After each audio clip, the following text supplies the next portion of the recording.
It was the night before Christmas. In a place white and cold, a cute little penguin was out for a stroll, skipping along filled with glee, filled with joy. In his flipper he cradled his favorite toy. Little did the penguin know that on this fateful day, a cold breeze, a gust of wind, would blow his favorite toy away. So he looked and he looked, his beak covered in frost. He looked up from his search and realized, oh no, I am lost.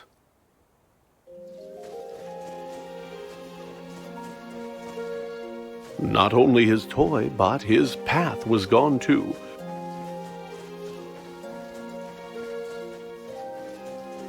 And our poor little penguin knew not what to do.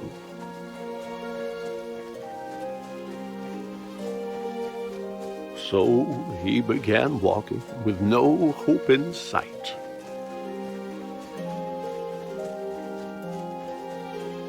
Until, from a distance, he could see a small light.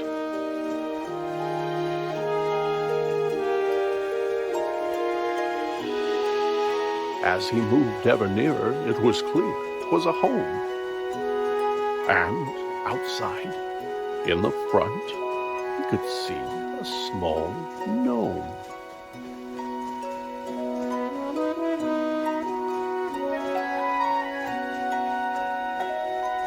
The gnome shoveled this way and that, and was squinting and muttering, "Fiddlesticks!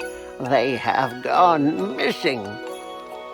He dug in the snow as the penguin, quite shy, cleared his cold little throat and said, "Mister, might I ask your help? I don't know where I am. I am lost. I can't find my way through the snow and the frost." The gnome said, "I would like to help you. I would, but my glasses are gone, and my sight isn't good. If I could but find them, if they could be found, then I could assist you. They must be around. Where did you have them last?" asked the penguin, so cute. The gnome thought and answered, "While gathering fruit, I was out picking berries, and the snow, how it fell!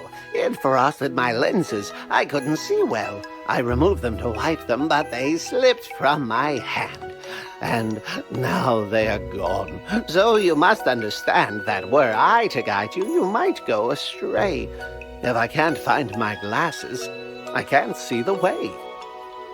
The lost little penguin felt sympathy for the sad, sightless gnome, and he set out once more, but instead of attempting to get home in haste, he would look for the glasses the gnome had misplaced. Maybe this rock was the place where he'd find the gnome's glasses, but no, they were nowhere behind.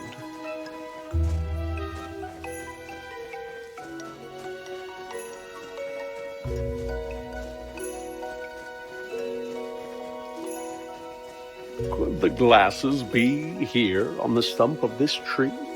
They were not, it appeared. But where could they be? The berry bush seemed like a wise place to search.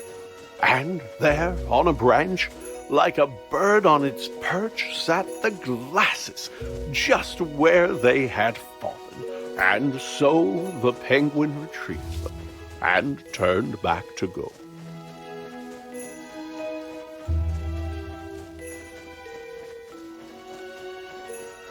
He'd get back to the gnome and return him his sight, then once again face his disheartening plight. Being lost wasn't fun, but the penguin was glad that he'd gotten to help and was happy he had.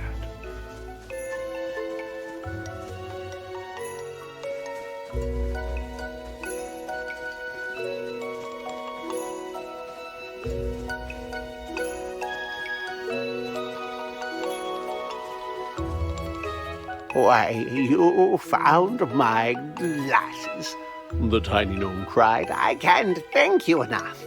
Will you join me inside? The penguin said, Thank you, but no, for I should try to find my way home through this cold, lonely wood. The gnome said, Oh, yes, you had mentioned before that you knew not the way to your very own door.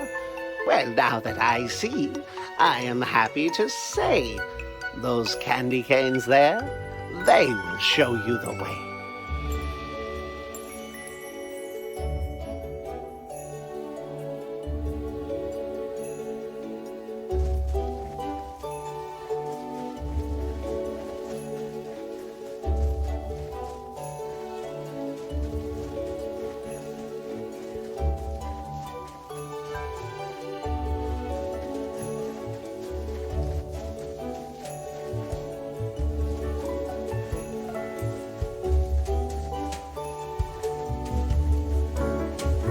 The penguin continued to walk down the track. When he came to a crossroads, and taken aback, he tried to decide which direction to go, but without a clear answer, just stood in the snow. You look like a guy who's in need of a hand, Came a voice, and the penguin did not understand where the voice could have come from, for no one was there save for 3 mounds of snow piled up in the air. Down here, said the voice. Turn those peepers down south. I may look like pebbles, but I'm really a mouse.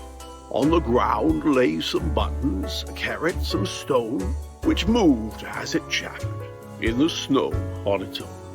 You need some guidance, said the stones, and I reckon we can work something out if you give me a second and put those there bits that you see in their place. You get your directions, and I get my face.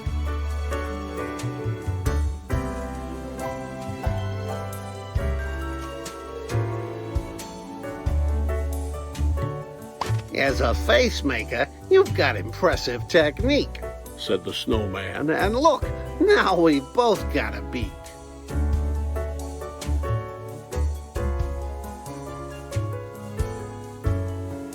Much better, he said. This was a good plan. Let me take a good look at you, now that I can.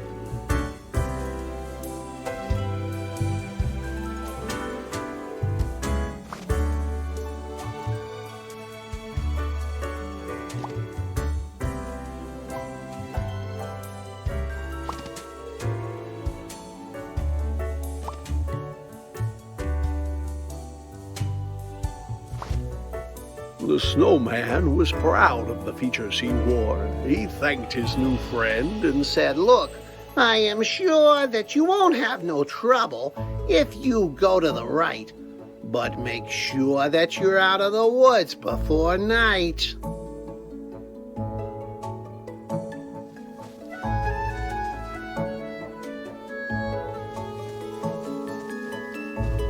The penguin did not stick around, wait, or dawdle, and set off at once, to the right with a waddle.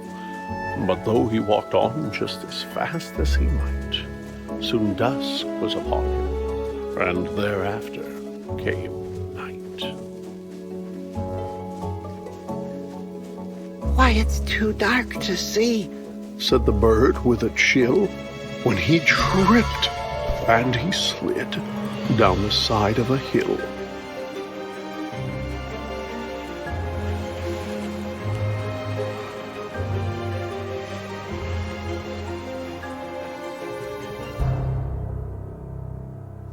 Deep in the woods, in the dark, all alone, frightened and tired and chilled to the bone, the poor little penguin, under stars bright and twinkling, was certain he heard, far away, a light tinkling. Was the sound he heard crickets? Was it ice in the trees? Or perhaps running water, or a lyrical breeze? As he moved ever nearer, though it seemed far away, he felt sure it was bells, like you'd find on a sleigh. The penguin was moving past branches and bark when a man turned around and stepped out of the dark. The man said, "My goodness, you're only a child. What brings a young penguin out here in the wild?" "It wasn't on purpose," said the cold little bird. "Perhaps," said the man, "I could see you chauffeured to your home in my sleigh, for unless I am wrong, it's the next on my route, and the trip won't take long."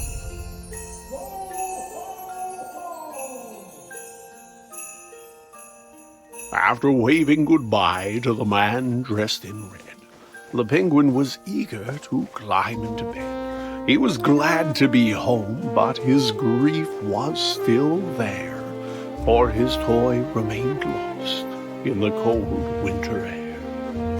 But his mama was waiting with a blanket and tea. There were songs in his heart and bright lights on the tree. Even without his toy, he could hardly believe just how happy he was on this cold Christmas Eve.